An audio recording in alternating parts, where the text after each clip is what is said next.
Good evening, and welcome to Live from Beyond. If you're frantically checking your calendar, no, it's not wrong, and neither is the beautiful handwriting on the back of your much-coveted Live from Beyond business card.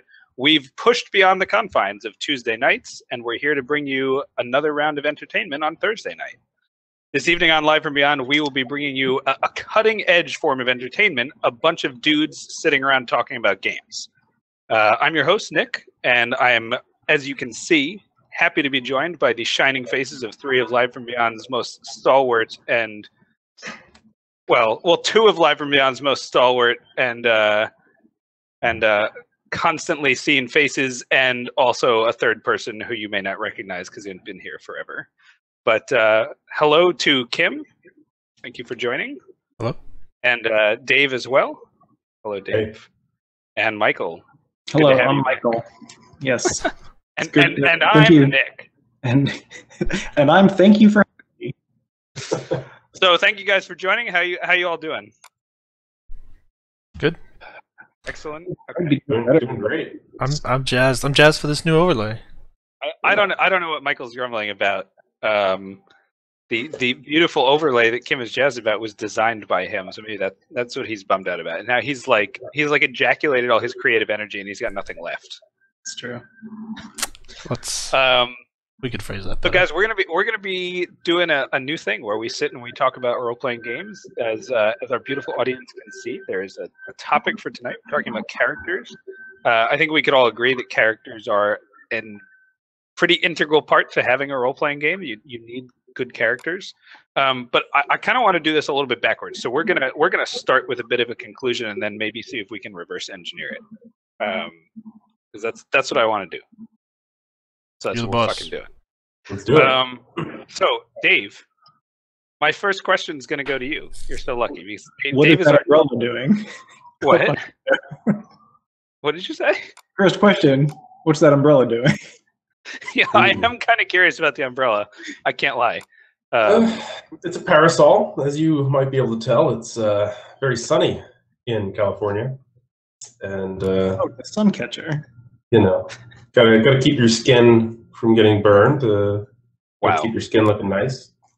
Put up a parasol every once in a while. People think you're fancy.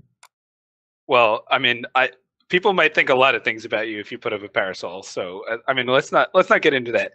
But Dave, I have a question for you because you are our newest person to role playing in general. So I'm going to ask you a broad question. What do you think makes a good character in an RPG?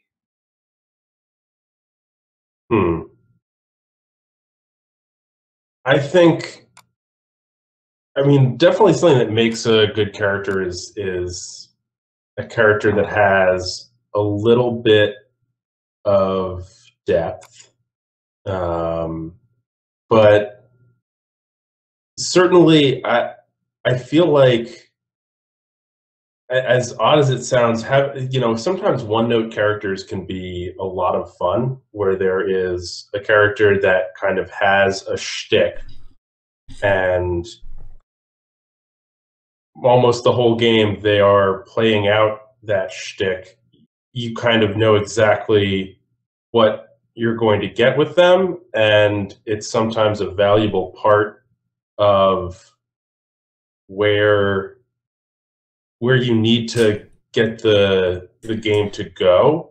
If all of the characters are trying to be really in depth and have multiple, layers to them, everybody can sit around and just talk for way too long. And if you've got a guy who's just like, I love shooting things and I'm gonna shoot things, then like action is guaranteed to happen, and you're guaranteed to get the storyline to progress a little bit faster, which I think is pretty helpful overall.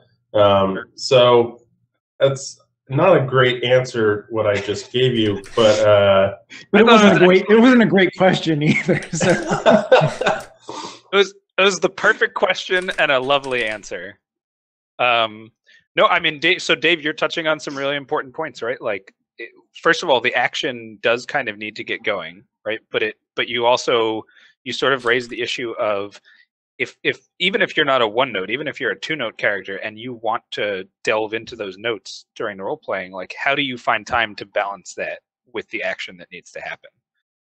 I think that's a thing that we struggle with a lot on Live from Beyond. And Kim, you're like essentially the only one of the four of us that has actually GM'd on Live from Beyond. I've run like GM-less games sort of, but I mean, how do you feel about that? How do you feel about like trying to help your players let their characters be free, but also like keep the story going? Yeah. I mean, it's a tough one, right? Because you don't want to stand in the way of kind of character progression or inter-character discussion and stuff like that. But on the other hand, we have a little tiny 2-hour format, and like usually there's something that you're trying to accomplish in those 2 hours. I think as a GM, and this is something that's tough regardless of how much you've done it, is that at some point you gotta like cut the scenes off. If you're trying to explore some part of the character's background or some disagreement over, whatever the next choice is, you have to be a little careful that it doesn't devolve into just like the character is talking about nothing, right? And that's kind of on the GM to say like, all right, moving on. And of course the characters kind of have to be on board with that. And I mean, not every scene can have character development in it, right?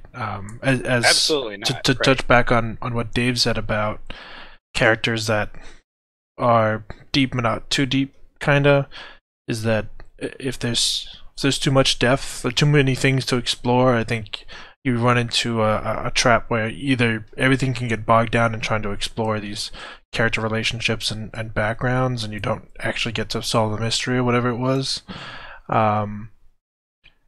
So you need to have enough depth that it can color the adventure, but not so much that you're disappointed either because you didn't get to explore all of it, or you're disappointed because you didn't get to adventure because you spent too much time exploring it. Right. Like I definitely, and yeah, I feel like when I'm building a character, there's so many things that I look at that, like each attribute that I'm choosing, I'm thinking, oh man, well, how am I going to get to, express this as the character while we're playing?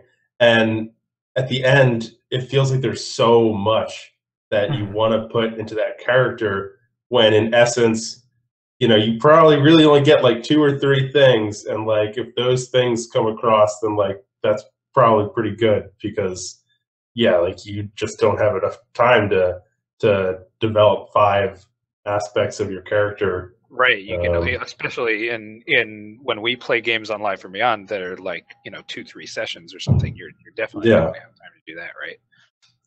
Well, Michael, you look forward. So then going into going into that aspect, what do you think is like something what's a good way to keep from falling into that trap, right? Of like giving yourself too many. I think maybe like too many hooks or too many. Yeah, no.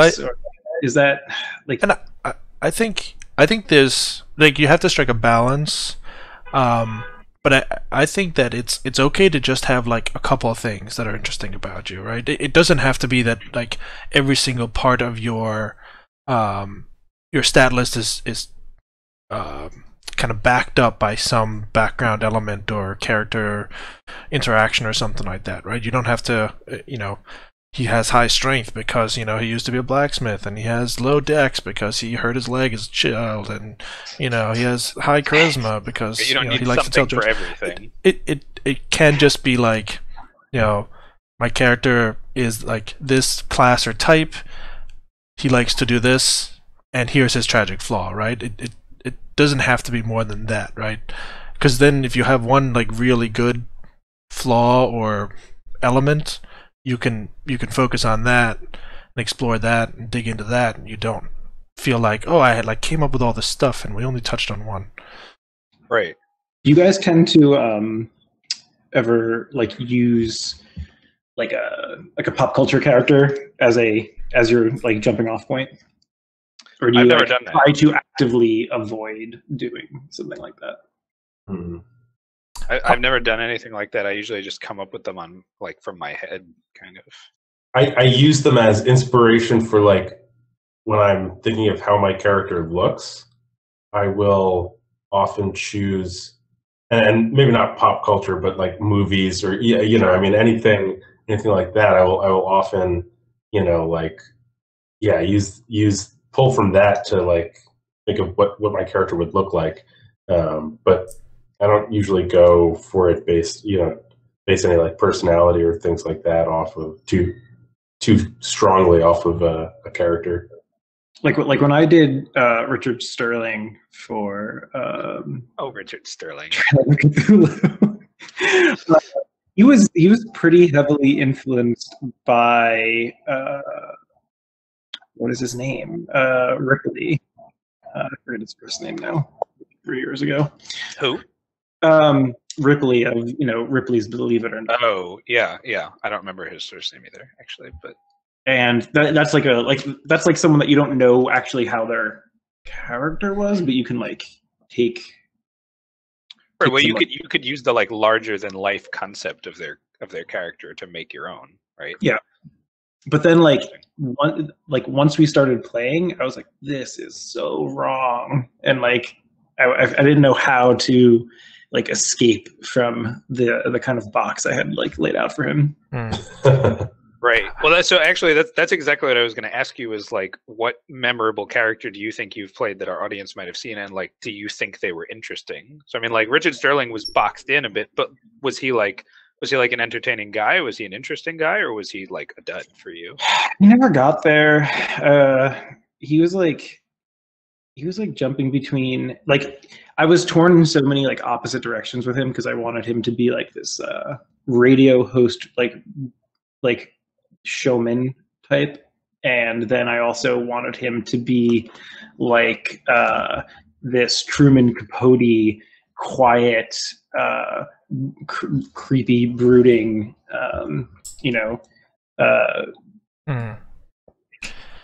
force that was like I think to go far. That kind of brings it back a little bit to having like too many characteristics, right? You got to be careful that you don't try to do things that conflict with each other.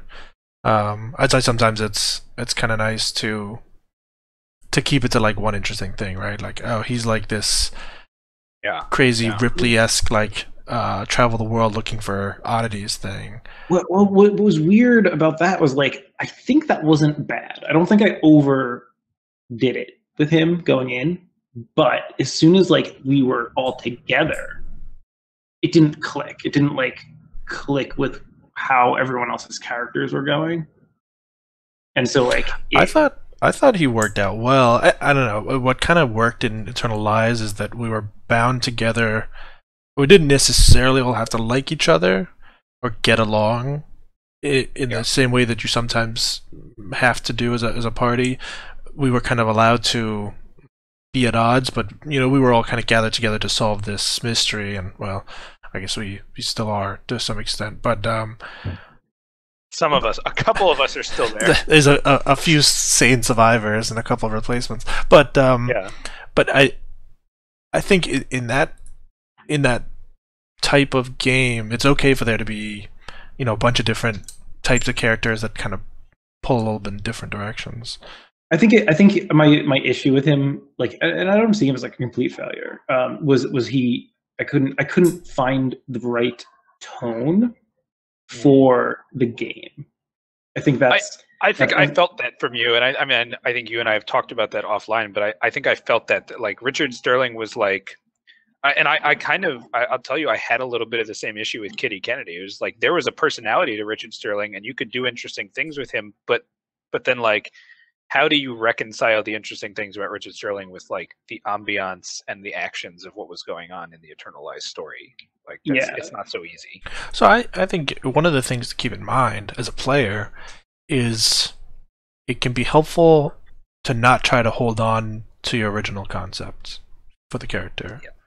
Because sometimes you'll be kind of thrown in another direction, or you'll think like, yeah, this isn't really working. Like, I feel like, what I had imagined is just not fitting into the campaign, or not fitting in with the group, or for whatever reason, and sometimes you got to be able to just, I don't know, let go of that and go in another direction.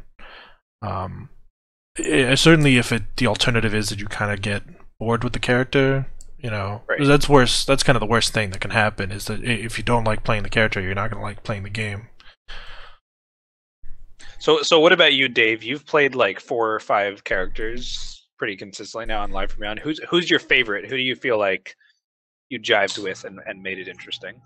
At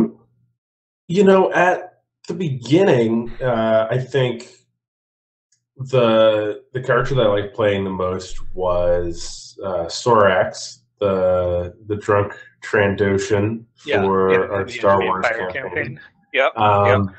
That was like the second character that I created, and I enjoyed that the most because, I kind of enjoyed the Apocalypse World character that I did for your Apocalypse World campaign, Nick.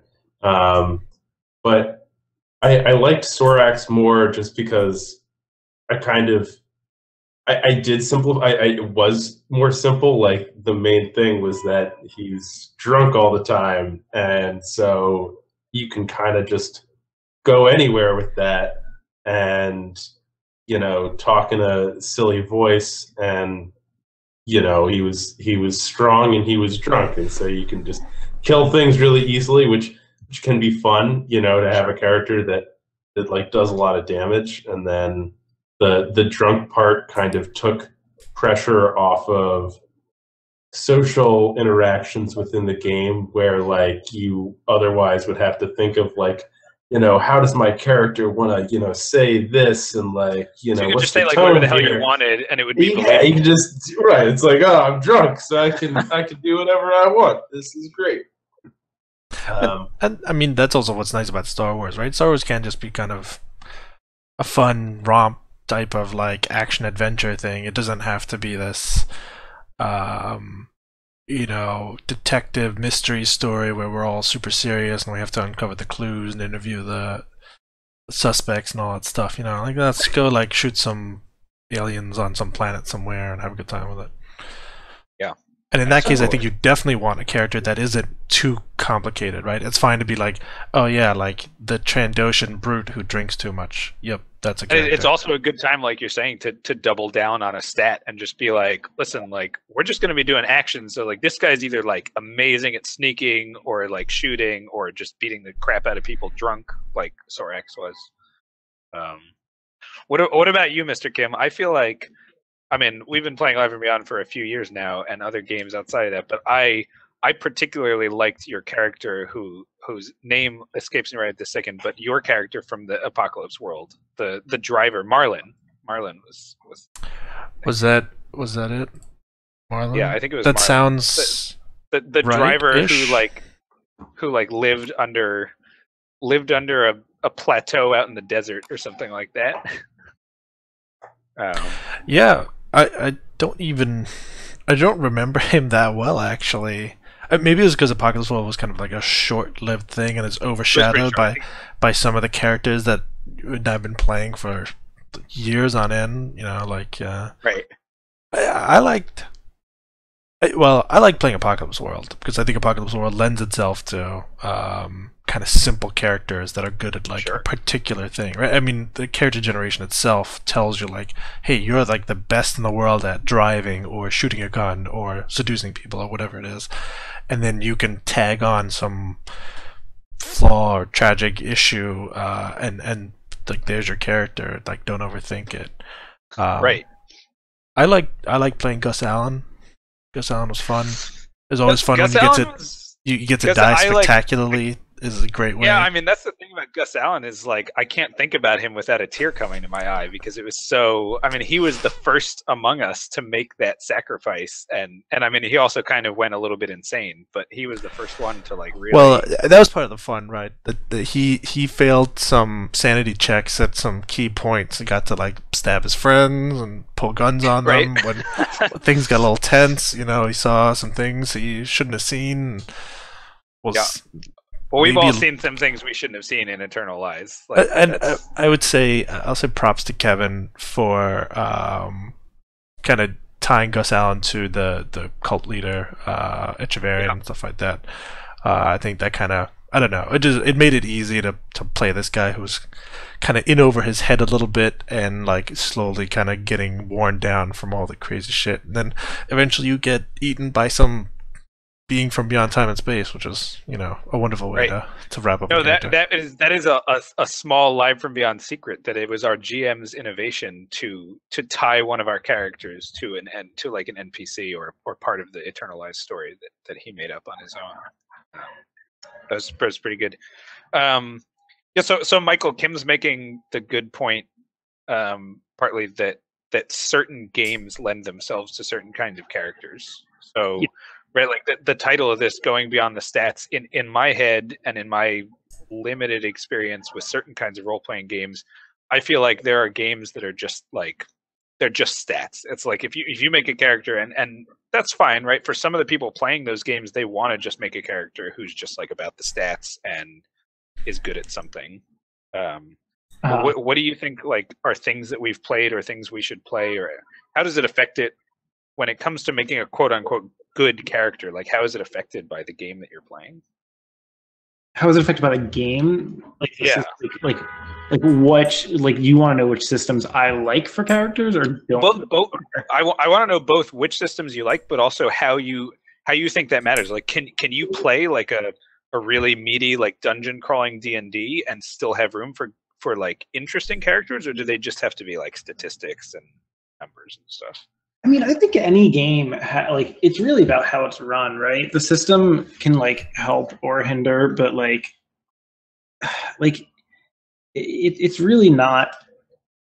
It's not going to be the system that determines the characters in pretty much like any situation. Like, I've played in like some of the crunchiest games I've played have both like Shadowrun. I played the GURPS campaign with some friends like many years ago, and had no idea how the system worked. I still have no idea how the system works. And but that's kind of the point. Is like I built a character that was a sentient alien sandwich that that possessed people, but only when they tried to eat him. And like. But there was so like that's a good example. There's no way that I would have ever like come up with that character or like been able to make that in a D&D game, right? But in GURPS, I just by being able to buy insane weird combinations of like moves and stats and like features, and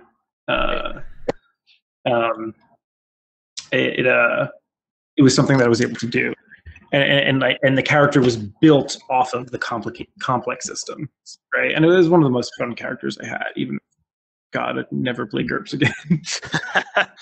Yeah, there are those unfortunate times when you make a character you love, and you're like, well, I'm just never fucking playing that character again because I can't play this game. Like, I don't want to keep this campaign going, or I don't want to play this system or whatever. That can be tough. The interesting thing I was going to say is that, I mean, it's cool that there are systems out there like GURPS or, I don't know, Rifts and stuff like that, like super crunchy, like weird systems where you can do whatever you want and they'll give you rules for it. But you can do the same thing with really like loose systems too. Because if there's not the rules to prohibit you from being an intelligence sandwich, then like have at it, right?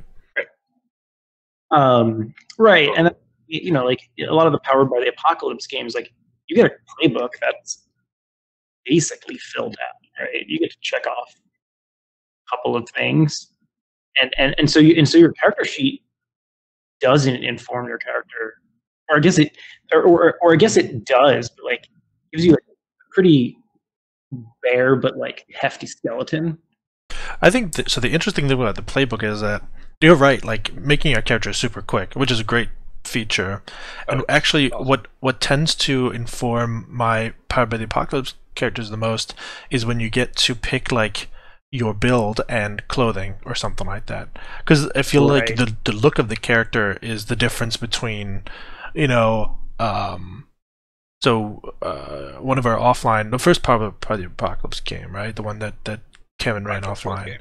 I played the Gunlugger, which is another one of maybe my favorite character I've ever played. Bramson, he was really good. Bramson the Gunlugger, who was just like this big, meaty guy who had his giant gun and wasn't really afraid of anything, to a fault maybe, and was pretty loyal to those around him. But I feel like you could also make a Gunlugger. You easily make a Gunlugger who's not like a big brute, who's instead like, I don't know, some like expert sniper. And I feel like when I decided that this guy, he's gonna be like this big, like brutish dude, I was like, all right, well, he's gonna have some giant machine gun, right? And he's gonna be like a little like off kilter and like crazy, as opposed to some like super serious like sniper elite dude.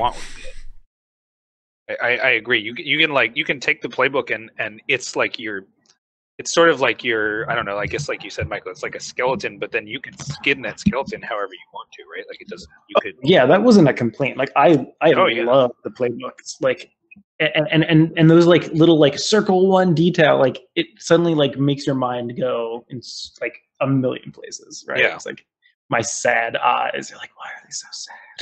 Why are they so sad?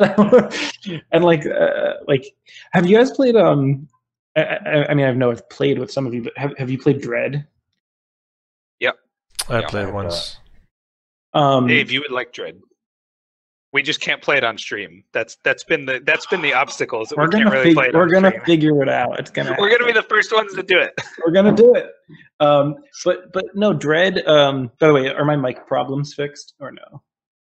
You seem fine. You're coming through, okay. I guess. But Dread has like one of the most interesting character creation systems I've ever seen. I think it's my favorite.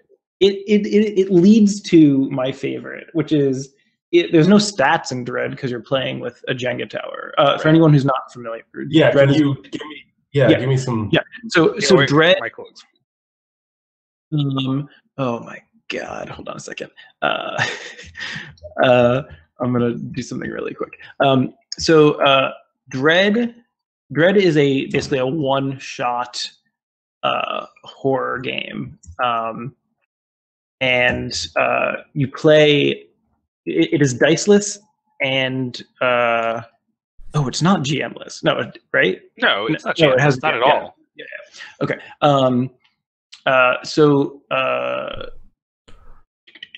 Basically, Dave, the mechanic to Dread and audience is that when you go to attempt something that is like, anywhere from a little bit difficult to a lot bit difficult, or really anything you could think of where in a normal game the GM would be like, okay, roll your stat. Instead, you just play the next round of Jenga, and the first person to knock over the tower, their character dies or is in some way eliminated from the story. Right. Sorry, what I was trying to do, which completely derailed my story, was I was trying to look up the author of Dread, which is two people. It's Epodiah Ravachol and Nathaniel Barmore, and I just want to give credit where credit's due because Dread is an amazing game. It's awesome. Yeah. So it's a one-shot horror game, and you can play it in any horror style you want. But the idea is that just as the game goes, as the tower gets more and more fragile, the idea of pulling blocks becomes more and more dreadful, right? And suspense naturally builds, and you have like a physical object representing it. But I'm getting off the point, which is for character creation of Dread, it's a statless game. The GM, I guess, comes up with character questionnaires. Yeah. So you might be playing like the creepy priest, but then you'll be given a set of like 10 very hopefully leaded questions that like you can just write out. Well, that's the point, right? I think the GM, I haven't read the book in a while, but I think the GM is sort of encouraged to make a mix of like leading and non-leading questions, right? Like some of it will be like, okay, the GM has an idea for your character, and it's like, it'll be real leading. It'll be like, Dave, why are you so good with swords? Whatever, just as an example. But then it'll also give you really open-ended things that are just like, when you came here to the adventure area, like, what did you leave behind? And you could come up with anything. You could be like, I left behind my family, or I left behind like the fact that I was the president of the space program for Russia. Like, you could leave behind anything you fucking want to. And the GM takes that, and the idea is that during the game, the GM will like bring up stuff from your questionnaire. Because it's just like a one shot, and it's like you're saying, it's like you don't have too much depth, but they'll come up with a questionnaire that is the right length for the amount of depth that they want to get into, and they'll try and like hit as many points as they can from each character as the game goes on.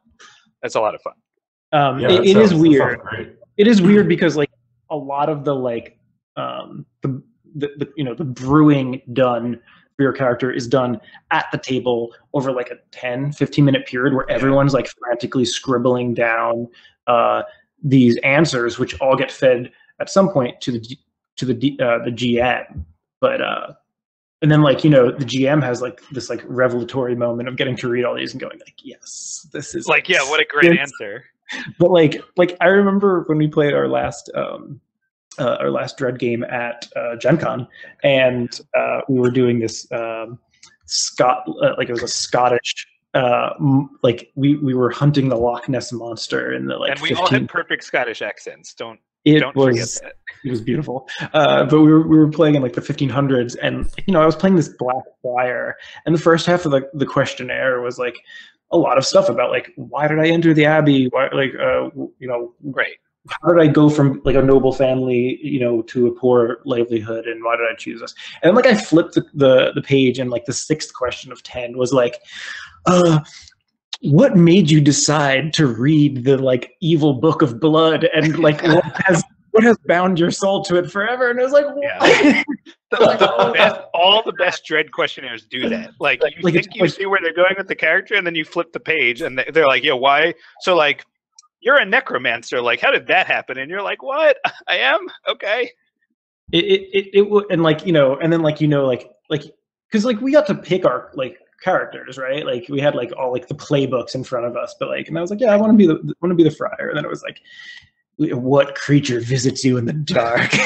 Like, yeah, this is gonna be great. And you only play it over one Jenga game? Or? No.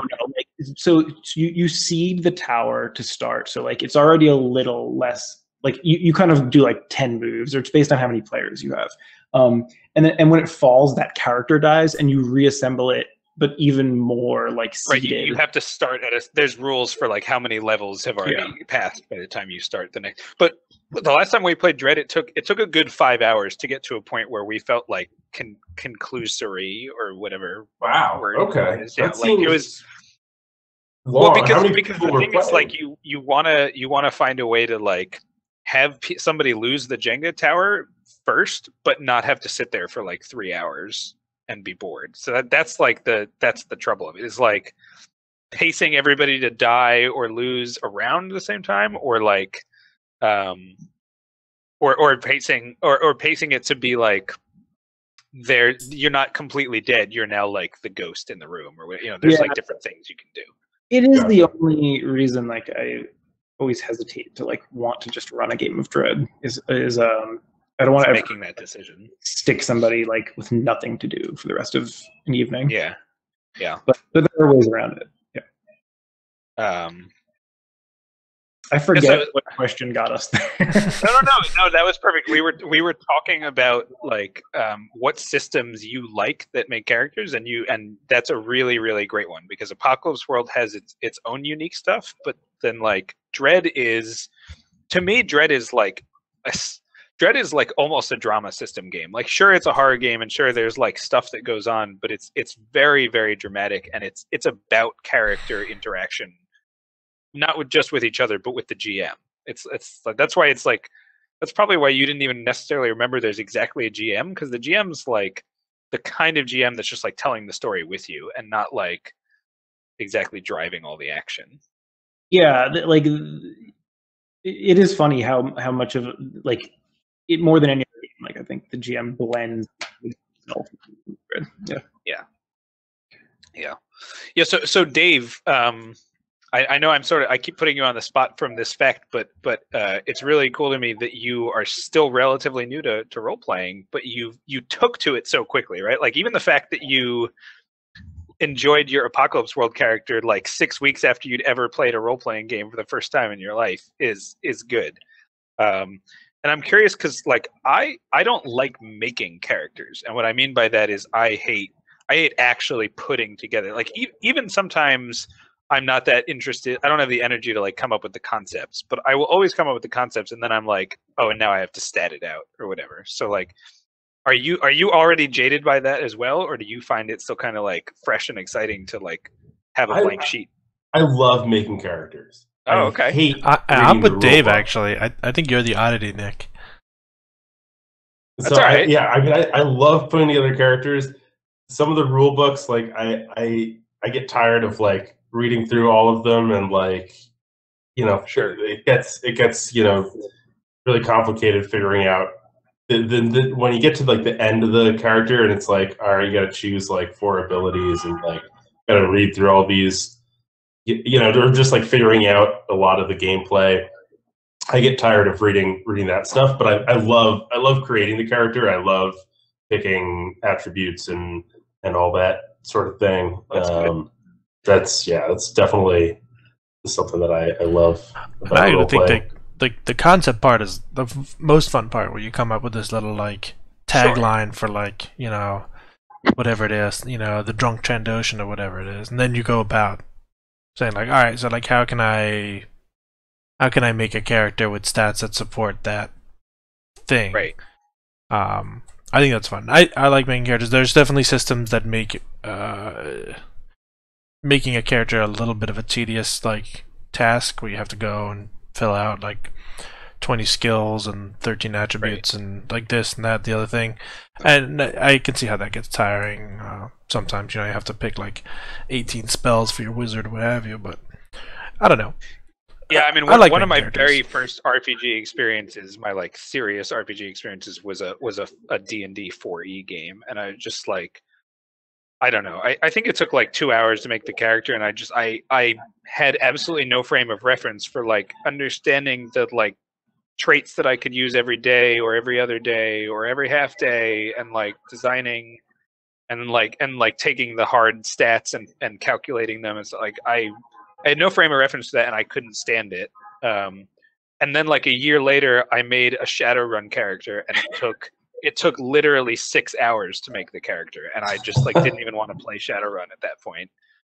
So I forgave D&D for being like child's play compared to Shadowrun. I think it also matters what kind of campaign you're going into, right? Like if you're going to play a one-shot 4 or 6 hour thing, you don't want to spend 2 hours making a character. Right. But if you're embarking on a year-long campaign, sitting down and thinking about your character for an hour, and even having like a session 0 where you figure out some inter-PC relationships and shared histories and stuff like that, I think it's worth it. You know, you don't necessarily want to embark on some massive campaign with a really thin character. So it depends a little bit on what you're about to embark on. I agree Right. with you. You don't like sitting and making a character for hours on end can be a little Tedious. Yeah, I can't. It can kill your mood a little bit. I can't do it for a lot of time straight, but I mean, 2 to 3 hours is probably, I mean, that's probably average for me, or like I'll even spend more time on that, but I'll usually do it over a couple days. Yeah, Right. I'll That's start.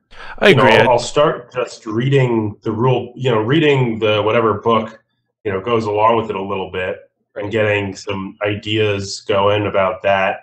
And then actually, looking at the character sheet and putting a couple things together. And I would say over the course of 3 or 4 days, I mean, I'll easily spend 3 hours or so. But yeah, I don't know if I'd want to sit down and put 3 hours into it all in one go. That would probably be tedious for me. Well, so, It probably yeah. helps you too to like rejudge things you'd already thought of. Be like, oh, yesterday I kind of had this concept, but like I'm rethinking that, I'm refining it. I want to like do this to it. I went through that for our Clockwork Dominion thing that we just started. Me too. My character definitely like started out as one concept and then kind of morphed into something else as I was. Yeah, and it was what like I kind of had come up with a concept. I started to look at the rules to see what I could take to support the concept I had, and then I found out that like this would be kind of weird and janky, and like so like it kind of morphed into what it ended up being when you know. Yeah, the Yeah, character was I fine told with it. Alex that I wanted one of my what is it? You have to choose like a Or love or reputations. no, not the Affinity. reputation. Affinity. I wanted my affinity to be a drinking tea, and he was like, Okay. no, you shouldn't do that. That's Why it's not? not good. Oh, because I guess it's like it didn't really work as a concept So for I don't think you it want it fits to be into something affinity. broader than like Sure. drinking a beverage. I don't You think know, and it I fits was into Affinity the like, way it's oh. designed, but we just play these for like 2-3 sessions. Like you should have a little bit of leeway to just like mess with your character, kind of, right? Yeah, I mean, but I'm happy. You know, in the end, I'm happy with the way my character is right now, and I'm kind of glad that I changed it. But yeah, I was thinking of doing a bunch of different things. Like originally, I was going to play a guy that was like all about etiquette and class, and I'm happy that I went with the route of a guy who is known for throwing John Neville parties, if you will. Yeah. Well, our GM from Clockwork is in the chat, like reacting to us talking about how he wouldn't let you be a tea drinker. So we'll just leave that there. See, but I think this is actually worth talking about, maybe, right? Sure.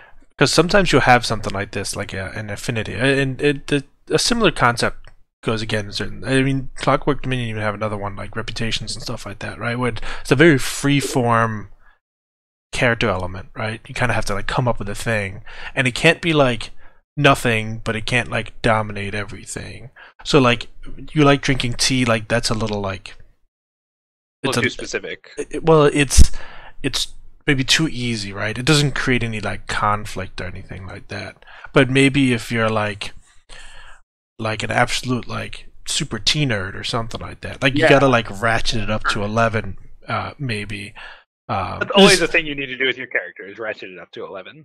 I think you just have to think about a thing like that, right? Like, you know, my character's an alcoholic. Well, like he's not the type of guy who likes to have a beer with dinner, right? Like that doesn't affect gameplay.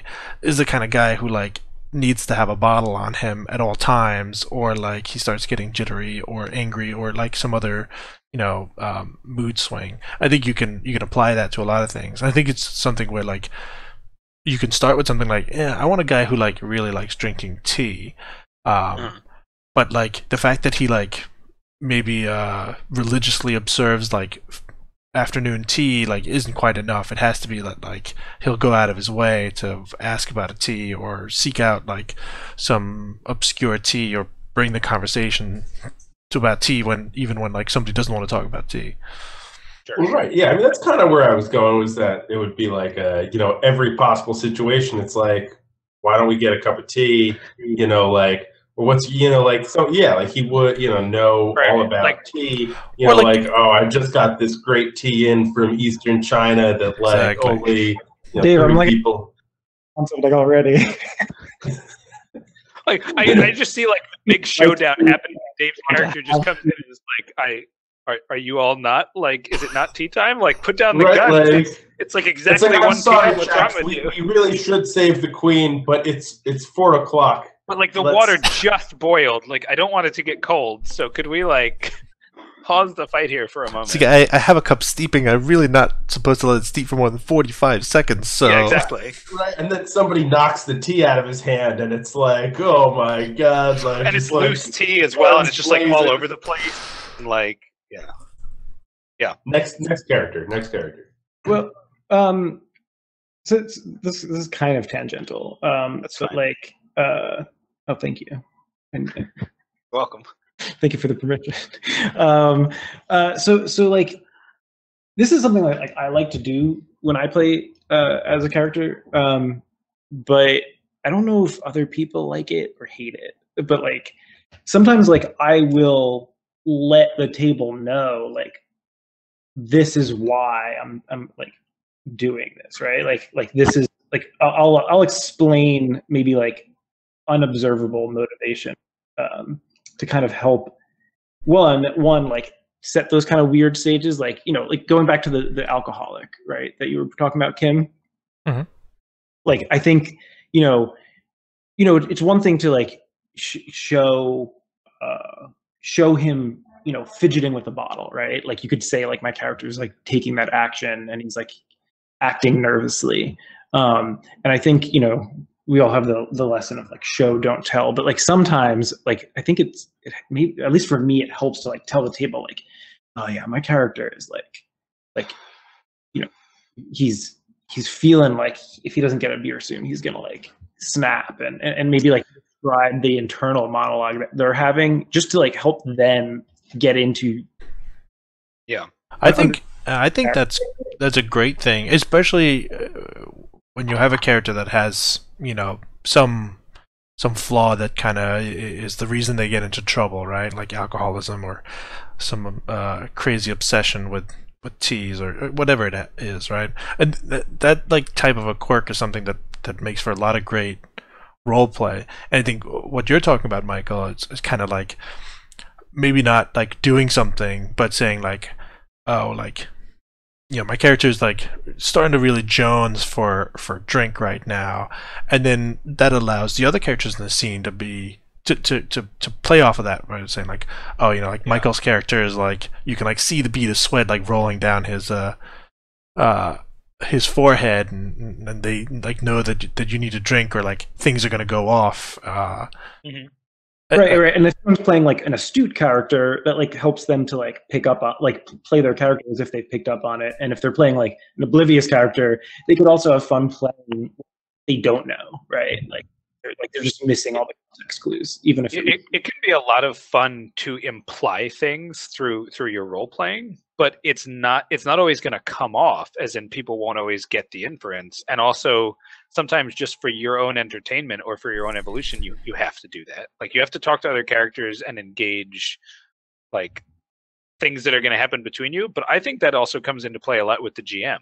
It's like a good GM is not there to oppose you, right? But to like help you have this game. And sometimes if you want your character to go somewhere, you've got to tell the GM like, oh, the reason I'm doing this is because my character is like really jonesing for tea, right? And the GM can like pick up on that and play off it just as much as another player character can.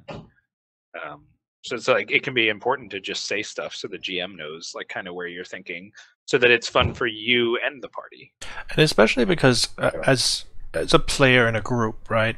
Imagine you have 3-4 other PCs. It's really tough to keep track of like everybody else's little like quirks and, you know, weird like backgrounds and whatnot.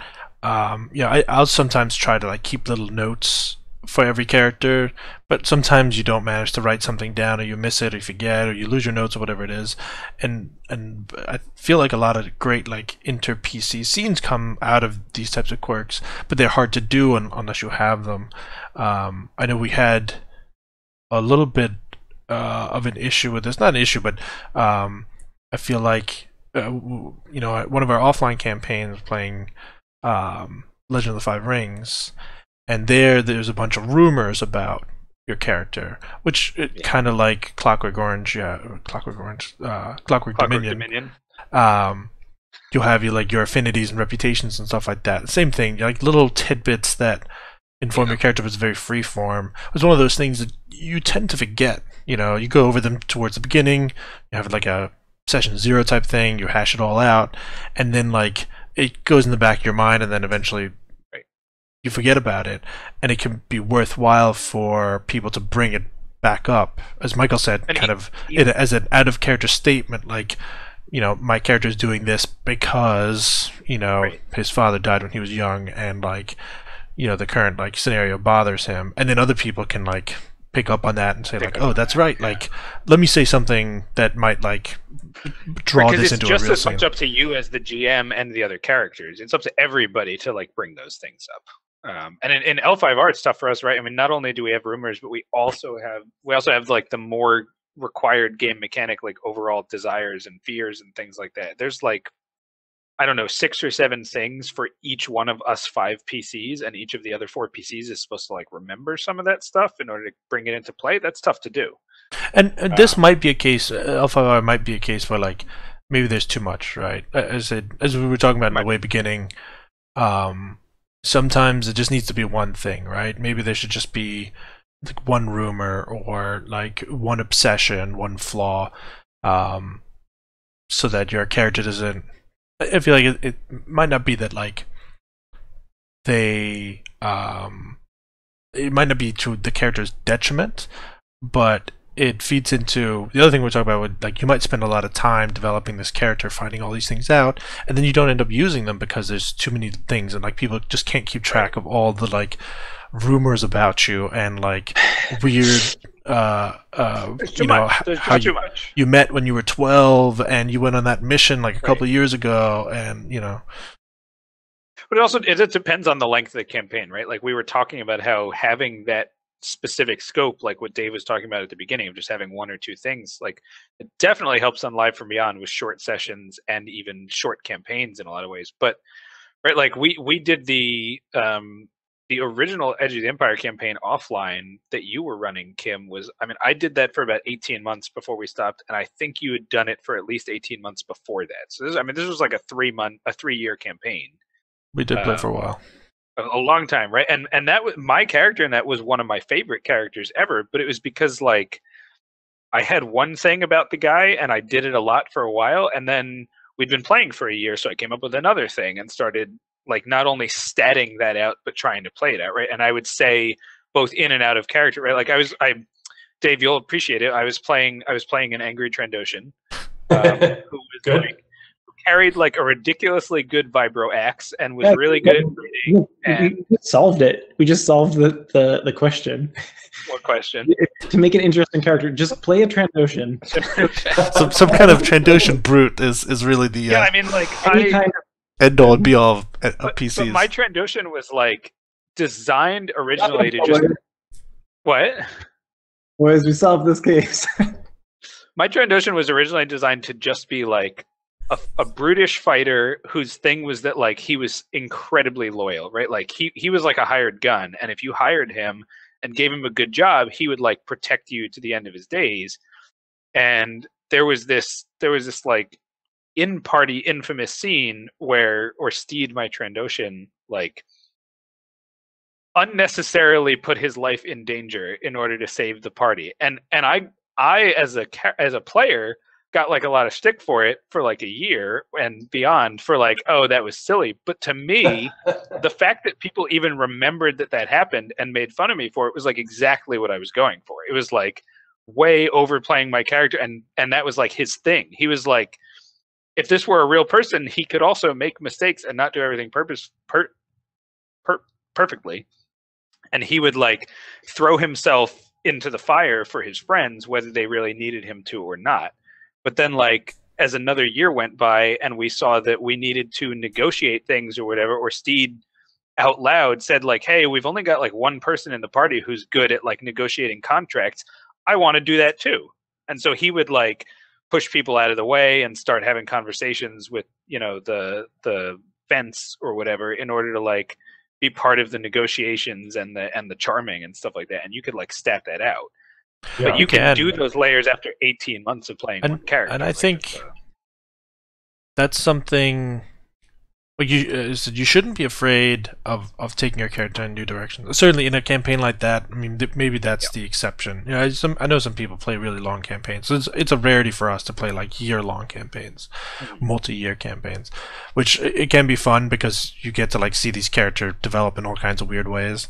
But eventually, you do have to find something else for your character. Right? Eventually, you become so good with the Vibro Axe that like there are no more points to allocate to that, right? Or rather, you reach the kind of area of limited returns, right? Yeah, where if you were like within 10 feet of my Trandoshan, he could just like you're dead.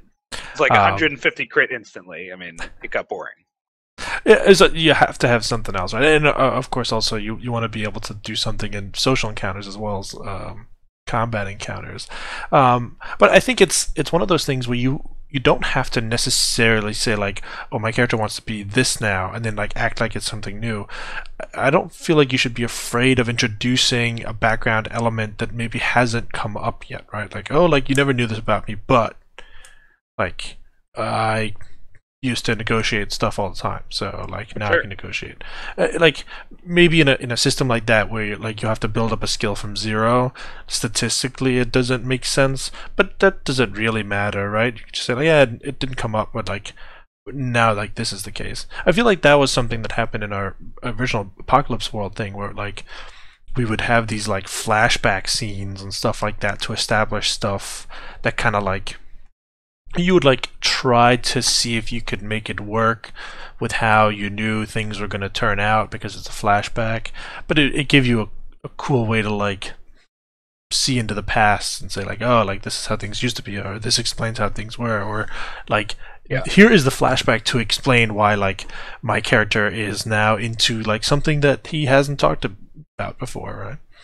Right, and our flashbacks became like hugely important for the story. And the story, I think the thing with Apocalypse World and that campaign that we were playing is that the story stopped being the situation we were in and started being us. It started being like the characters, and like sure there was still a situation and there was some ridiculous enemy whose like arms were all made of dildos or something like that, but like you know, typical Apocalypse World stuff. Essentially, like, I don't even remember that stuff at this point, barely. Like, I don't remember how it ended or what the fight was. I just remember, like, Bramson coming up with this crazy love triangle between my character, his character, and, like, an NPC that we ran into from, like, 10 years ago. And Alex's character kind of became, like, the worst person on the face of the earth, with the exception of his Edge of the Empire character, who is probably the worst person in the galaxy. So I don't know. He just likes making genocidal maniacs, but that's like another story. Kind of stumbles backwards into genocidal maniacs. Yeah, like, oh, I killed everybody. Oh, okay. So Michael, actually, you're running not on Live from Beyond, sadly, but you're running a Dungeon World campaign, right? Yes. And this campaign is like, it's still reasonably fledgling, but it has the potential to go on for a while. So how do you feel so far about like your character's ability to balance things happening and being able to like interact with each other and develop their personalities? What are you at? Like, what about it? How do you feel about your ability to like allow that balance, or how do you feel like it's going? Like, would you change stuff about how much action versus talking there is, or things like that? Well, okay, so it was like weird because like we in our like this is both my first time running Dungeon World, and I also don't run that often, so it's been like a learning experience for me to start, and also our first adventure, which as you know, while a simple excursion into a mysterious well took multiple sessions. The characters were alone down there, other than some I guess some frog people that had it out for them, and we're not very interested in communicating, right? So I think last session was their first foray into an area with other NPCs, and it also has, I think having NPCs to bounce off of has opened up interactions between the characters, like Absolutely. Seeing how they react, not just in a stressful situation, but maybe over breakfast with a friend, has given them opportunities to start opening up. So I don't know where the balance is yet, because it's been very segregated so far, the action and the social stuff. But I think it's gonna I think it's gonna get to a healthy place. I think that's a really good point, because my character, for example, is like, I mean, I just haven't fleshed her out a ton for lots of reasons, but yes, she is very she has a personality that will clearly take over during the action and fighting, and that's normal for a real person too, right? Like, it's not just about, oh, she hasn't been able to show her personality because she's been fighting too much. It's because like maybe she shows a different side of her personality when she's fighting than when she's like over breakfast, right? Or whatever. So yeah, I mean, it's definitely opening up doors for us. So yeah, I don't have a solid answer there yet. That's okay. But I guess we'll see. We'll see how I it think goes. all the We'll see. Apocalypse World skins are great for making characters where you can leave blanks. You mean like all the Powered by the Apocalypse games? You mean? Yeah, all the Powered by the Apocalypse like versions, and there's quite a few now.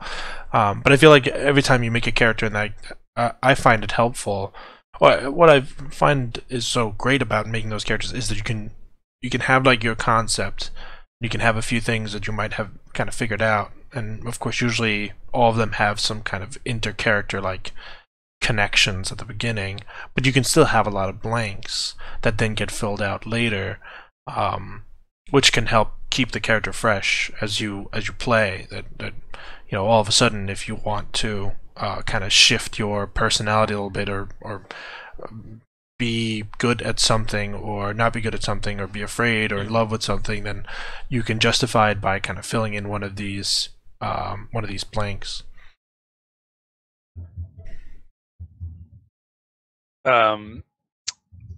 Michael, I think we're we're running a little short on time, but we have a request from the audience for you to tell us about your ghost character from Monster Hearts.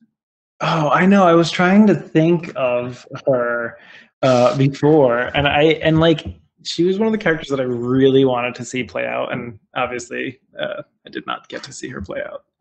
But well, season 2 might come one of these days. So. Well, yeah. But what are we actually talking about? Just like I don't. The audience wants to know about your character. Tell us about her. Well, I mean, like I don't even remember. Well, no. Okay, so we were playing Monster Hearts, right? And like she was the ghost. Like she was the I forget the actual name of the playbook. So Monster Hearts, by the way, for anybody who doesn't know, is another Powered by the Apocalypse game where the genre is this like Buffy-esque type. Everybody is like Twilight, even like werewolves and ghosts and vampires and like all those types of things. But then you're like in high school, or in this case, college, right? So. Teen angst, married with various ghoulish undead things, and hilarity ensues. I actually found the Monster Hearts games to be not very funny, or like kind of sad. There are like a lot of sad little stories in them. Then maybe, but I mean, as I said, it is all about that like angsty thing, right? It's you watch something like Buffy or what have you, and it's not necessarily like slapstick funny. It's more like drama, and like it's maybe funny because the drama is like unnecessary. It's ridiculous, ridiculous like, stuff overplayed. Yeah. But going to that character, I had realized that I was very, let's say, spotty in my Live from Beyond attendance record, and I was like, well, a character who may or may not be there at any given time. Wow, that's is that like when Richard Sterling took off to do a world tour for his book signing or whatever? It's next level meta. Yeah, but it also worked out. Sometimes when I would play Live from Beyond, I was enjoying the sessions, right?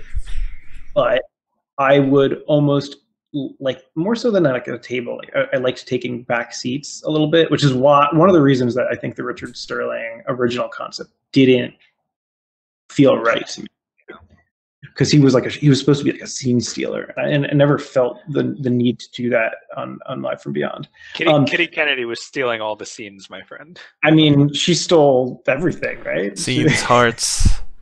She's valuables. We're not even going to talk about Kitty Kennedy. She's too intense.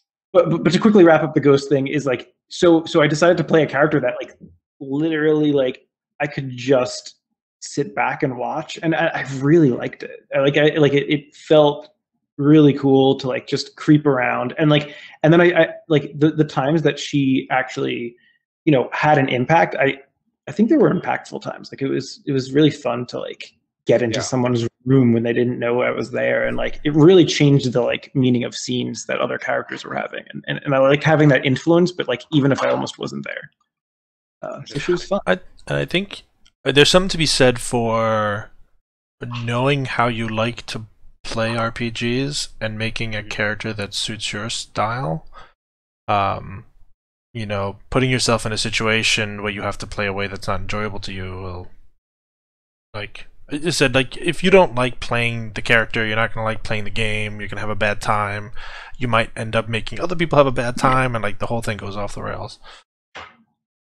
So what I will say is that you're actually starting to touch on another segue that I have in mind, but I think we will save for a further conversation. We're a bit out of time here tonight. Wait, I had a question really quick before you wrap up. Hold on. I don't know if you guys talked about this or not, but maybe I missed it. Dave, so once your GM forbade you from choosing T as your interest. Dave came to the session, but Dave himself I'm feeling a little bad right now about how I threw Alex under the bus. It's all right. Without him to defend himself. He can only scream in silence in chat. He's feeling a little bad about that, Alex. But Alex, what? I was like, Dave, you bastard! For the past like 40 minutes, I'm wondering what. I think Dave just dealt with it. He just moved on and came up with a new affinity, right, Dave? So what did you wind up doing? What was your question there, Michael? So what did you wind up doing for your affinity? Like, where did you wind up with it? My affinity was that's a great. So like the main affinity that I chose was pursuit of entertainment, I believe. Okay. Was transitioning because so it kind of went along with a change that was not influenced by Alex, which was that originally my character was going to be much more proper and kind of, so you know, for those that don't know, Clockwork is set in like a Victorian era London. Don't even worry, Dave. They all watch Live from Beyond on Tuesdays. Everybody maybe you missed last week's episode. Forgivable. But anyway, you know, it's a you know, set in Victorian era London, and my character was going to be part of the, you know, the upper class elite.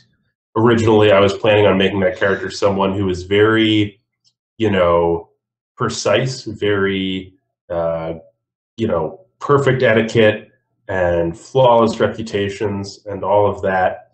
But then I kind of decided that I thought that might be a little too annoying to try to uphold, because I would actually have to learn about, you know, Victorian era etiquette, and I didn't want to do that. So I decided, like, all right, maybe he's more of like a playboy kind of character who is the son of a you know, very upper class person and who really just wants to have a good time. And so that kind of, once I made that change, the whole drinking tea thing, I felt like the drinking tea would have been really good with the other character. And then once I kind of changed the base of who that character was going to be, getting rid of the whole tea drinking affinity didn't really bother me that much. Okay. I can sleep tonight now. All right. So I think that was wrap us up. Thank you, Dave. Get us out of here. Yeah, well, I want to thank Kim, Dave, and Michael for joining me. It was excellent. So thank you guys, and thanks to the audience for watching. We will Live from Beyond itself, in general, continues on Tuesday at 7:30 Eastern, where I believe we'll be playing the next session of Clockwork Dominion next Tuesday. So if you're watching this on Twitch, check out the YouTube, and then vice versa, and all the normal stuff we say, you know, whatever. But please come back, and next Thursday we will continue this conversation with whatever delightful cast of players we're able to get. Rakes and rastabouts. What? The rakes and rastabouts. Yeah, I mean, come on, Dave had to be true to life. It's not like he's a proper prim person, you know. So we gotta get characters like Dave on the show. So join us next Thursday for a continuing conversation about what makes a character good, and otherwise have an excellent night. Thank you.